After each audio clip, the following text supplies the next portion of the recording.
What was your reaction when you saw it? I was like, man, I was cracking up, to be honest with you. I was just like, Pin it drop. So in 2008, when Mike had the altercation with Copyright at Scribble Jam, you were there, right? yes, I was. Okay. Now, I'm assuming you saw my interview with Copyright and his explanation of what happened, Mike's explanation of what happened, and Mr. Dibs' explanation. What is Great your guy. perspective? Great guy. That's I wish I mentioned earlier. I love Dibs. Dibs is a good guy. For whatever the record, maybe Dibs is somebody who's ever switched up and has always been an amazing person. So shout I out. love Dibs, man. I went to the Atmosphere show. He took me backstage to introduce me to everybody and stuff like that. Solid brother, man. I love that guy. Dibs has an enormous heart. Yeah. An enormous heart. I remember that Copyright got out on iCON for some sort of song or hook or something like that or whatever. iCON felt extremely disrespected by it. Time went on. Of course, Scribble Jam is a place where people are going to be together. I think Copyright was extremely inebriated, probably, right? And was talking a lot of shit. It just happened. Yeah, like they got into like a quick little exchange. But I mean, Copyright. I don't think Copyright landed anything. Again, iCON's main on it is iCON's very tall. He's extreme high school basketball standout. He's tall, long, lanky, very long arms and big hands.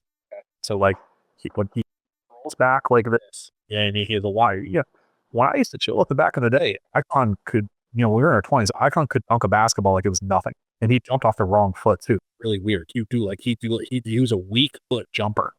Like he would jump off the wrong, like, you know what I mean? He would jump off his ball hand. Like he would have the ball in this hand and he'd jump off this foot. Could fucking like elbow in the rim dunk. You know what I mean? He had insane hops. So give me an idea, like fast twitch, extremely coiled, athletic person. You know, maybe he wasn't working out every day. Had that in. So like when he that like wind up thing get low, here dude was gonna happen. He was going for the fucking hand. On Copyright, probably like this. You know, anything like out there. He caught him and stopped him. He just knocked him the fuck out. Like, I mean, that was it. So you were right there. I was on the other side. I had a pretty clear view of it, I think, because it was at night, so they were like illuminated. I was not standing a few feet away, but I actually think I had maybe a better view than a lot of people because I was like a little bit back and like diagonal. It went down. So like I actually like saw it in like wide relief, if that makes sense. Mm-hmm. Like the way you watch the meme, set up the meme, I think I was behind that, like further back, kind of in the darkness. But I saw it happen because what's happening was I started around the corner to try and get the icon because I figured like this could be like a jumping situation. You know what I mean? So I back meant, and it was over. It happened very quick. I think it was a quick one. Seconds. Again, when you see him go down like this and coil, then that would be the time to tuck up or kind of side slip tactically because he's going to throw that enormous overhand right haymaker. If he misses, it might open him up. But if he doesn't miss, most grown men will get knocked the fuck out. Just like that thing coming from a pretty high height with a lot of force. He cracked him, bro. He fucking cracked him. What was your reaction when you saw it? I was like, man. I was cracking up, to be honest with you. I was just like, because you knew something like this was going to happen eventually, a way that these people could circle each other forever without some sort of, so. Did you have a relationship with Copy? No, I don't think I met him one time at a show and just said, yo, what's up? This was years, I think, in Philly or something for like Def Jux or whatever. I think it was like, respect, I think you're a good lyricist. And that was it. Besides iCON being, I didn't have a horse in that race. It's not like I had antipathy towards Copyright or whatever. I mean, he had played iCON out, and that he had a reputation kind of like anti sometimes under the influence of alcohol, which I think he would. I don't think that's like a me kind of throwing stones in a glass house. Like, and Right. I mean, things like this happened. You know, like that's. I think one of my other friends actually also hit him at a house party in Colorado under similar circumstances.